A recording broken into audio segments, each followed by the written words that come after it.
Hello दोस्तों, अगर किसी व्यक्ति को खांसी में ब्लड आ रहा है तो कैसे आप उसे डायग्नोज करेंगे और क्या डायग्नोस्टिक अप्रोच होगा, आज इस पर बात करेंगे। खांसी में ब्लड आना एक काफ़ी कॉमन प्रॉब्लम है, डेंजरस प्रॉब्लम है, डरावनी प्रॉब्लम है। इसके लिए इसको डायग्नोस्टिकली अप्रोच करना और सही तरह से अप्रोच करना ज़रूरी है। यदि खांसी में ब्लड आता है और हम सबसे पहले लंग कैंसर सोचते हैं, उसके लिए जांचें करा लेते हैं, तो ज़्यादातर केस में हमारा पैसा और टाइम वेस्ट होगा। इसलिए एक प्रॉपर सिस्टमेटिक अप्रोच से अगर हम इस बीमारी को अप्रोच करेंगे तो हम सही जांचें करवा पाएंगे, सही थेरेपी के लिए जा पाएंगे और पेशेंट को कम पैसों में या कम जांचों के द्वारा भी हम ट्रीटमेंट प्रॉपरली फॉलो कर पाएंगे। तो आज हम बात करेंगे एक प्रॉपर सिस्टमैटिक डायग्नोस्टिक अप्रोच के बारे में हेमोप्टासिस के पेशेंट्स के लिए। टॉपिक पर जाने से पहले जो लोग हमारे चैनल पर नए हैं उन्हें रिक्वेस्ट करूँगा कि चैनल को सब्सक्राइब करें, वीडियोस को लाइक करें, शेयर करें, फॉलो करें, कमेंट करें, पूरा देखें। टॉपिक बहुत ही इंपॉर्टेंट है, इसलिए इसे एंड तक देखिएगा। चलिए शुरू करते हैं इंपॉर्टेंट वीडियो।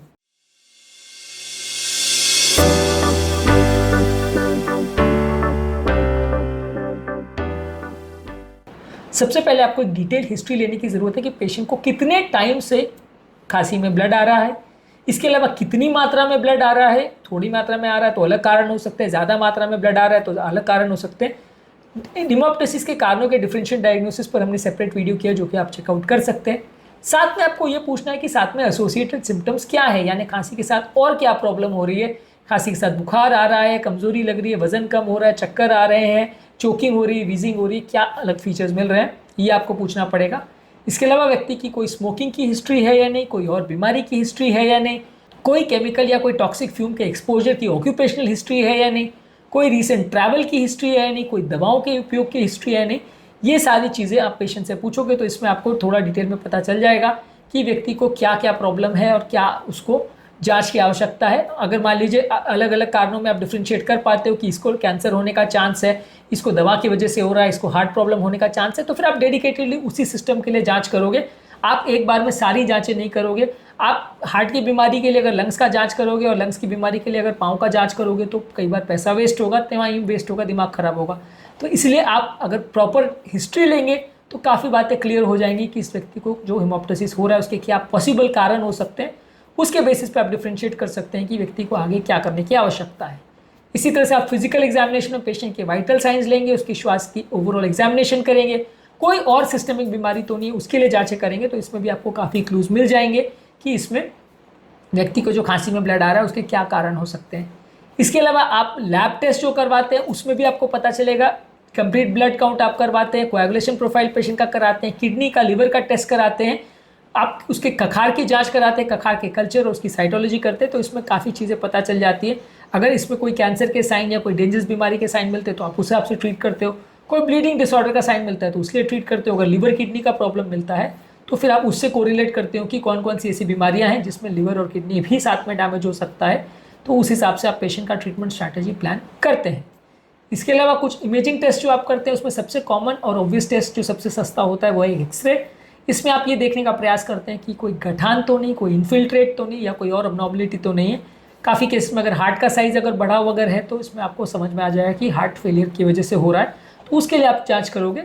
अगर आपको इसमें कुछ खास नहीं मिल रहा है तो आप सीटी स्कैन करते हो। सीटी स्कैन एक्सरे का ही एडवांस वर्जन है जिसमें आपको ज़्यादा डिटेल इमेजिंग मिल जाती है, नलियों के बारे में और श्वास की नलियाँ जो एयरवेज होती है उसके बारे में पता चल जाए कि उसमें कोई गड़बड़ तो नहीं है, और उसमें अगर कोई गठान, ट्यूमर या ऐसा कुछ चीज़ें मिलती है तो उस हिसाब से आप जज कर सकते हो। कोई और बीमारी अगर मिलती है तो उसमें आप उस हिसाब से ट्रीटमेंट प्लान कर सकते हो। नेक्स्ट टेस्ट है ब्रोंकोस्कोपी। ब्रोंकोस्कोपी में आप नलियों का डायरेक्ट विजुअलाइजेशन करते हो, जिसमें एक कैमरा वाला ट्यूब आप आपकी श्वास नली में डालते हो और फिर अलग अलग जगह पे ट्यूब में कोई गठान या कोई ट्यूमर या इस तरह की कोई चीज़ें तो नहीं है, वो चीज़ों की जांचें करते हैं। उसके बाद आपको समझ में आएगा कि कोई पर्टिकुलर व्यक्ति की किसी श्वास नली में कोई बीमारी तो नहीं है। और इसमें कई फाइंडिंग जो सीटी स्कैन में मिस हो जाती है वो भी कई बार मिलता है।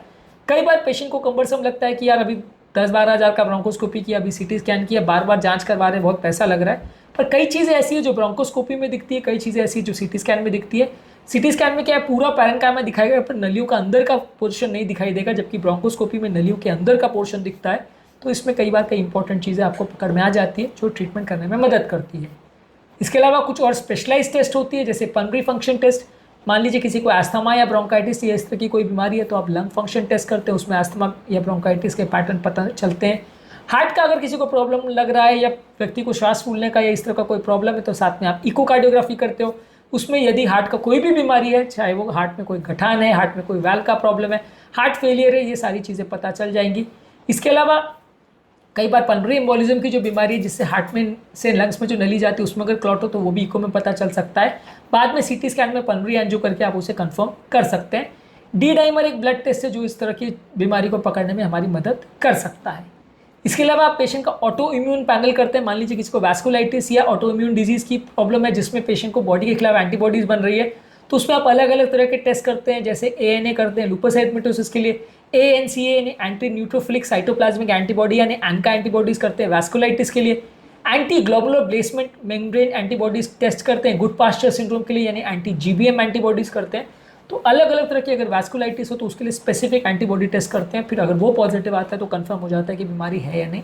अब ऑब्वियसली ये हर तरह के स्पेसिफिक टेस्ट करने के लिए हमें एक बेसिस चाहिए कि ये करना है। हम डायरेक्टली ऐसा नहीं कर सकते कि पेशेंट को चलो CT scan, MRI, bronchoscopy, X ray सब कर लो, चलो पल्मोनरी टेस्ट भी कर लो, इको भी कर लो, ऑटो इम्यून पैनल भी कर लो, लैब की भी सारी टेस्ट कर लो, फिर देखेंगे क्या निकलता है। यूजली ऐसा करने में काफ़ी कम्बरसम होगा, काफ़ी पेशेंट का पैसा वेस्ट होगा, और 50 जाँच करने के बाद भी बीमारी शायद 50वें जाँच में पता चले तो आपकी पैसा सारा वेस्ट हो जाएगा, पेशेंट का दिमाग भी खराब है, उसका ट्रस्ट चला जाएगा। तो इसलिए ज़रूरी ये है कि आप स्टेप बाय स्टेप जांच करें। जो चीज़ प्रॉपर आपको हिस्ट्री में मिल रही है उन चीज़ों पर ज़्यादा फोकस करें और उनके लिए पहले जांच कराएं। फिर अगर वो नॉर्मल आए तो फिर नेक्स्ट बेस्ट पॉसिबिलिटी के लिए जांच कराएं, फिर थर्ड बेस्ट पॉसिबिलिटी के लिए जांच कराएं। तो इस तरह से पेशेंट का टाइम और पैसा वेस्ट नहीं होगा और आपको कम जाँचों के माध्यम से भी सही बीमारी पकड़ में आ जाएगी, और जो पैसा आप बचा पाते हैं वो पेशेंट के इलाज के लिए या उसके ट्रीटमेंट के लिए डायरेक्ट कर सकते हैं। आज के टॉपिक में हमने बात करी डायग्नोस्टिक अप्रोच फॉर हेमोप्टाइसिस पर। ये एक सिस्टमैटिक अप्रोच हमने आपको बताया जिसके बेसिस पे आप जज कर सकते हो कि व्यक्ति को क्या प्रॉब्लम है, उसके बेसिस पे आप पेशेंट की टेस्टिंग कर सकते हो। उम्मीद करूँगा कि आज के टॉपिक में कुछ नया जानने को मिला होगा। जो लोग हमारे चैनल पर नए हैं उन्हें रिक्वेस्ट करूँगा कि चैनल को सब्सक्राइब करें, वीडियोज़ को लाइक करें, शेयर करें, फॉलो करें, कमेंट करें, पूरा देखें।